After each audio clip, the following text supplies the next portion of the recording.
कौन कहता है कि पवन सिंह वोट कटवा है? अरे पवन सिंह वोट कटवा है? आप लोगों को वोट कटवा पवन सिंह लगते हैं? नहीं, गलत बात। वोट कटवा है, लेकिन कोई और है, ये ना कि पवन सिंह वोट कटवा है। सच्चाई आप लोगों को मैं इस वीडियो के माध्यम से बताऊंगा कि सच में क्या पवन सिंह वोट कटवा थे या फिर पवन सिंह का वोट कोई और काटा है। अगर हमारे हिसाब से बात किया जाए तो पवन सिंह वोट कटवा नहीं है और ना किसी का वोट काटे हैं, बल्कि पवन सिंह का वोट कटा है और वो है रियलिटी। और इस रियलिटी को आज इस वीडियो के माध्यम से आप लोगों को दिखाने वाला हूं कि सच में पवन सिंह वोट कटवा नहीं थे, कोई और है। आइए आप लोगों को नजदीक से दिखाते हैं कंप्यूटर स्क्रीन पे, आप लोगों को दिखाते हैं। देखिए ये है ये रिजल्ट शीट है काराकाट का। यहाँ पे टोटल कैंडिडेट जितने भी कैंडिडेट खड़े थे वो तमाम लोगों का यहाँ पे परसेंटेज है, वोटिंग है, कहां कहां से मिला है, वो सारा चीजें है जो कि मैं आप लोगों को इसी जगह से इसी सीट से आप लोगों को दिखा दूंगा कि कौन है असली वोट कटवा।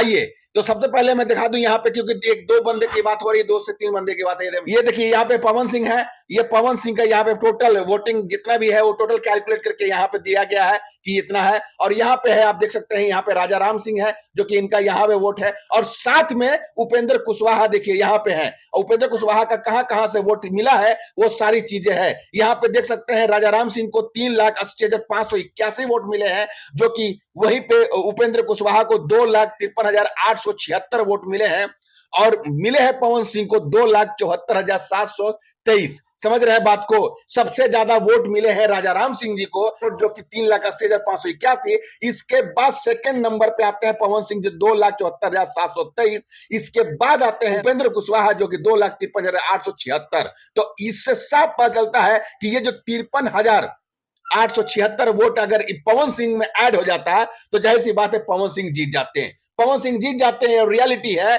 और इसी कारणवश अगर देखा जाए तो पवन सिंह का वोट उपेंद्र कुशवाहा काटे हैं, ये ना कि उपेंद्र कुशवाहा का वोट पवन सिंह काटे हैं। क्यों नहीं? क्योंकि पवन सिंह भी निर्दलीय उम्मीदवार के तौर पे खड़े हुए थे, और पवन सिंह का जिस तरीके से लहर था उस हिसाब से पवन सिंह को यहाँ पे जीतना चाहिए था। और यहाँ पे अगर देखा जाए तो उपेंद्र कुशवाहा को नॉर्मल हो जाना चाहिए था ताकि पवन सिंह जीत जाए। और जाहिर सी बात है पवन सिंह ये चाह भी रहे थे कि अगर मैं जीत जाता हूं तो बीजेपी में ज्वाइन कर लूंगा, तो एक बीजेपी का कैंडिडेट हो जाता और बीजेपी का एक सीट भी बढ़ जाता। इससे साफ पता चलता है कि पवन सिंह वोट कटवा नहीं थे, बल्कि कोई और था। और जो लोग भी पवन सिंह के बारे में बोल रहे हो कि पवन सिंह वोट कटवा, तो पवन सिंह वोट कटवा नहीं है। वजह यह है कि भाई हर कोई चाहता है कि हम चुनाव लड़े, चुनाव जीते। तो जाहिर सी बात है पवन सिंह भी पूरे शिद्दत से मेहनत किया, पैसा खर्च किया, और जाहिर सी बात है सबसे ज्यादा पैसा खर्च किया है पवन सिंह काराकाट से।